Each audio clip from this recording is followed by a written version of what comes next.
That one, yeah, 1229 New Brunswick, yeah, no problem at all. I'm in the original South Wales, the number one South Wales where it all began. Okay, very good. Well, I had the chance to visit New South Wales. I went down and did a show in Hobart, Tasmania, which is way down there. And anyway, handle here is Greg, Golf Radio Echo Golf. And yeah, I'm in USA, just inside the New Brunswick border, QSL. Yeah, 10-4 on that one, Greg, no problem at all. Did you say then the call numbers are 1229, is that correct? That is correct, my friend. Okie dokie, my operating name is Kevan, Kilo Echo Victor Alpha November. It's pronounced Kevin, silent A, same as Kevin, silent I. It's an Irish name, but anyway, nice to hear you, Greg. You're doing a fine job. It don't matter where in the world we come from, as long as we can talk on this old CB radio. That's 110-4 for sure. What's the working conditions outside, Greg? Well, it's lovely out here. 50 degrees. I went for a drive in the sports car, getting ready to probably, not have so much good sports car driving here coming pretty soon, so taking what I can. And working is an ICOM 7300, no big deal. And using a 3-element flat side Yagi looking your direction. Oh, champion, no problem at all, Greg. Yeah, nice. I mean, ICOMs. I'm not much of a radio amateur operator myself, but I have got one or two radio transceivers dotted about the band that works on the CB. And my favourite one that I do use from time to time is a Kenwood 850 TS. But at the moment I'm using an old Craig L232. She's a beautiful talker and receives a treat. And I'm using a 4-element Yagi pointing right at you. It's a Stereo 4-element. It works alright. My microphones, one of them are static. Whatever they all go mental about. But it works. It's alright. For 10, 15, and 20. And I elongated the 10-meter portion so it tunes up nice and handy here on 11. And I like it a lot for that. I also have a stereo. I have a vertical, a 4K, one of the vectors. Love that antenna. Fantastic. In fact, if I switch to it, I'll give you a report on that one. But the directional definitely works for getting you guys over the pond a little bit better. Yeah, quite agree on that one, Greg. Yeah, my directional works across the pond, no problem at all, which is quite understandable with skip conditions. I've got the Stereo Vector 4000 that's on standby in the back bedroom there, the spare bedroom that's brand new in the box, just in case the old Mother Nature destroys the Stereo 2016 that I use on the vertical for local stuff. Not that there's not that much local stuff about, but your 3-element's certainly doing a fine job. You're picking the needle at the moment. You're 10, 20 dB, no problem at all, Greg. Oh, very good. Well, thanks for that report. Yeah, I'm picking you 5 over on the flat side, and when I switch over to the stereo, which is not very high off the ground, Kevin. It's not very high off the ground. Getting you just between 8 to 9. You know those vectors. They're a pretty darn good antenna. Low angle of radiation. You don't have to have them up all that high to make them work good. Maybe for tuning them, you got to have them up in the air. Tuning them on the ground is a real stretched imagination. But once you get it up, there you go. Yeah, quite agree on that one. Yeah, height isn't always might, as you say. You know, the height is not always the best thing, especially where I am in Swansea Bay. I'm down at the seafront, probably 20 meters above sea level. So the lower I keep, the better I go. You know, that's what I've found with most of my antenna systems. I've even got some old school 1970s mobile antennas that I've put up on the top of the roof here, and they work a treat. You wouldn't believe it. Yeah, but your audio, I've got to congratulate your audio. What's that microphone, my boy? It absolutely sounds Radio Canada standard coming from the USA. Well, thank you very much. It is the ICOM SM-8 desk mic, so it's a matching microphone for the most part for the radio. I had been using the stock microphone, which I got incredible reports on as well, but I went ahead and bought one of these, and I was talking DX to a gentleman, and he let me AV for a while, and this one has an adjustable tone control where my radio does not. And so I turned up the highs just a little bit, and he thought it sounded even a little bit better than the stock mic. So there you go. It's an SM-8. Oh, the SM-8's doing a grand job. Well, I'm doing a little video gate at the moment. I've only got a stupid little old YouTube thing going as Kevin Swansea. And I'm going to put this one on there a little bit later on, maybe tomorrow or the day after. Say I'm working back to back at the moment. We've got to ship in for a refit. So, but I'll probably put it on a little bit later on tonight before I retire to the bed. So it's Kevin Swansea. You'll be able to hear how beautiful your audio is sounding through my little old... classic Craig L232 home base radio. This one was destined originally from South Africa. It was how many channels did they give them? 12, was it? Oh, 9 channels they used to get, but it got modified up to a 40 channel. Then somebody put high band on it, and then when I finally bought it, I had a buddy of mine who's a very good radio technician. He put the mid band and the higher band on it. And he even put the bloody UK with an FM facility on it. I don't go up there, but that's what he done for me. She's a beautiful radio set. Pretty tidy as well. Works a treat. Anyway, back to you, Craig, on that beautiful radio of yours. Yeah, well, thanks, Kevin. Hey, and I wrote that down. I do believe I have your first name right, even though you said the I is silent. It is Kilo Echo Victor India November, if got that right. And you said Swansea, so I assume that is Sierra, Whiskey, Alpha, November, Zulu, Echo. So you might comment back on that. You know what? I used to use all sorts of outboard processing.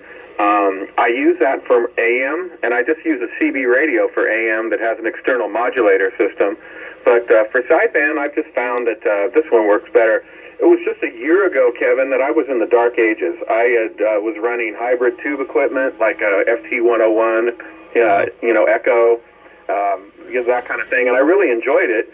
And then I had an ICOM that I used, Aero Mobile, of all things, 706. It was a Mark II, which was opened up. And then I just decided to join the millennia and buy one of these. So, this 7300 is hard to beat. But I have the earlier firmware version on it.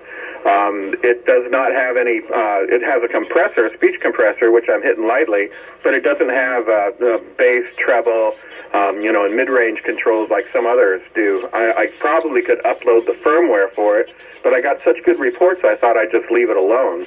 And so, yeah, I'm just running completely stock. And I'd like to look up your video gate and just QSL you through that, so maybe you could come back and tell me whether I have your name properly spelled. Go ahead. Yeah, no problem at all. Yeah, I liked that one. You had the 101s. I got a couple of those that need resurrecting. The beautiful radio set. I love tubes. I normally run tubes. At the moment, I'm using 200 whiskies on a Fox 400. It's good enough while Mother Nature's conditions are doing a treat. It's not quite well. My name's Kevan, Kilo Echo Victor Alpha November. It's Irish, the same as Kevin. You don't pronounce the I, you don't pronounce the A. Not when no, it's Kevin. Whether it's spelt with an I or spelt with an A. But mine is actually spelt with an A. So my YouTube is Kilo Echo Victor Alpha November hyphen Swansea. Sierra Whiskey Alpha November Sierra Echo Alpha. It's the English spelling of Abertawe in South Wales. Swansea Bay down in South Wales. So it's Kevin hyphen Swansea, yeah? Okay, very good. I got that. Swansea. That's kind of nice. A swan on the sea. That's easy to remember. And yes, sir. I really like the FT series radios because they just worked so good, on both AM and sideband. I'm not an FMer, but I really just have come to enjoy the scope feature on this radio, so that you can, the spectrum scope, so you can kind of see what's going on around you. That's kind of handy. And I'm running an alpha at about 1.5 right now. Well, that's doing you a wonderful job, no problem at all. Probably if you turned it off, you'd probably drop a couple of S points the way Mother Nature's working at this moment in time. But I love them old 101s. Like I say, I've got a couple of them. I've got the last one, a Z101, the Mark III. It's immaculate condition, but I need to get it to a service technician to realign it. It's got the 11 meters on it, but she's not quite right on AM and sideband. She just needs to probably capacitors or something like that. Anyway, back to you, Greg. Yeah, very good. You know, if a nice one came my way that had an AM filter in it, there's a gentleman here in the States. His name's Paul Harold. I don't know if you have anything on Facebook. You'll find that he has I think he's the administrator for keeping the FT101 alive. And that's all he does is works on that series of equipment. And I've seen some of his work, and everybody raves about it. Now, of course, you'd have to send it to the States, but I can highly recommend him. He's not too expensive based on his clientele. And so just an idea for you. So if you go into Facebook and look up Keeping the Yaesu FT101 Alive, you'll find him. I appreciate that. Yeah, well, I certainly will do, because there's no way I'm going to let these ones go. One of them's in not a sorry state, but this one that recently maybe got picked it up off a guy in Scotland here, and he was very honest about it. He told me what faults it got, and he said he was in the position he was going to decide whether to spend the money on it. And I said, well, if you're going to sell it, I'll buy it from you. And it's sat here waiting to be tuned up and peaked and sorted out. I'll have a look up and then see if I can find them on the Facebook pages there. No problem at all. Appreciate that very much. Back to you. Oh yeah, absolutely. Keeping the Yaesu FT101 alive. You'll find them, and it's for FT101 users only, and sales are allowed, and discussion, of course. And anything that's in the matching line of the FT101 series is fair game. So if you had questions on an FL2100, for example, the Bravo model or the earlier ones, that's all allowed. And so it's a neat page, and people talk about little problems and the usual chat about on that. I was going to mention something to you. One of the reasons why I was thinking about having something a little bit more transistor and tube is because of, doomsday type things. The radio that I'm on is just completely full of, CMOS and all that IC stuff that I don't understand. I'm a relatively good tech, but I don't get digital all that much, especially not this kind of stuff. But an FT101 is a really great doomsday radio. It really is. If some things happen, it's a great radio to have online because the finals are tube, and you've got, an EMP, for example, won't blow up a tube stage, and if it's transistorized, I don't know if there might be some ICs in there, but I can't think of them, maybe for metering circuit. But what I'm saying is it's the next best thing to an old Collins. It's 100% tube. Go ahead. Yes, I absolutely agree with you, Greg. No problem at all. Yes, get out of jail card, because something's going to happen in the very near future. And if you need to maintain a communications contact with anybody locally, the old tube and the original transistor sets are going to certainly do the job for you, rather than anything that's digitally controlled or microprocessor controlled. Mother Nature has got a way of looking after natural things. Man-made things like to destroy things, and I'm not that way inclined. I quite agree with what you're getting at. I understand where you're coming from. Some good old valve sets are still in existence. I've got a couple of good old valve sets that British made. They're not working at the moment, but with a couple of twiddles and a few hours of scratching heads and looking through user manuals, and they'd be back up and running before anything that's got programmable data ports on the back in the time of need. Back to you. Absolutely. And I know that the FT101 series wouldn't be bulletproof, unlike, maybe like a Collins S-series radio, or, heck, there's a lot of CB radios, like, look at a Browning Mark III. It doesn't have anything transistorized in it. I do not believe so.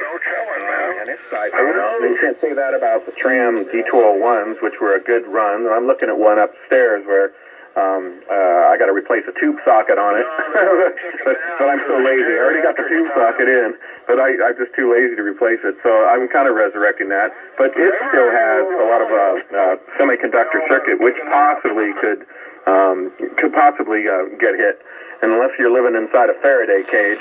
But anyways, the other thing is there's just a soft spot in my heart for those FT101 series radios. They're just, first of all, they're cool looking, and they sound so good, and they receive so good, and if you got it all, perked up, they're just really hard to beat, Kevin. Yes, I absolutely agree with you 100%, no problem at all. I've spoken to quite a few guys recently over the last couple of years from various parts of locations in the world who have got them. When I've struck up them in a conversation, they say, oh, any chance you can stand by, I'll connect the old girl up and we'll give it a whiz. And 5 minutes, 10 minutes later, they come back to me. They all sound beautiful. Anyway, Greg, listen, the time's going on. Mother Nature's starting to drop. I've got the dogs here sat next to me looking at me as though, what you doing talking to this guy all this long time. So it's been great making a contact with you. So definitely look me up on my old YouTube thing. It's probably full of bullshit, but it's all good fun. I enjoy it, and there's one or two others enjoy it. Nothing special, but there's some good old school radios on there, and this one's certainly going on there as well. Probably in about half an hour I'll start the upload. It might take a month of Sundays because I'm running out in the sticks here in Swansea, even though down in the city centre I'm running on